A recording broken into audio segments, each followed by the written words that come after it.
And let's bring in political reporter Rick Alvin now with a preview of what's ahead tonight. Rick. Well, tonight will be the Republicans' turn after the Democrats broke new ground last week with that virtual convention. Republicans do have delegates gathered in Charlotte.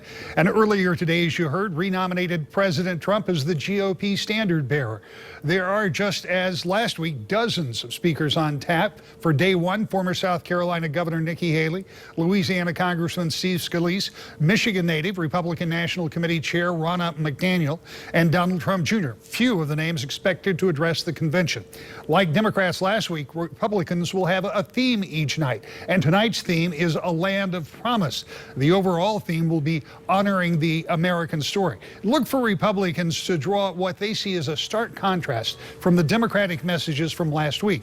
As Democrats tried to paint a better picture for America's future, so too will Republicans try to convince voters that their message is more hopeful and viable. One similarity in this week's messaging will be getting non-aligned or undecided voters to get on board. Both parties understand that to win, they'll have to go beyond their base voters, and that is something we look for. Also, is how this is produced. You know, this time last week, we had no idea what a virtual convention would look like. Tonight, we'll see what the Republican take on that will be. Susan?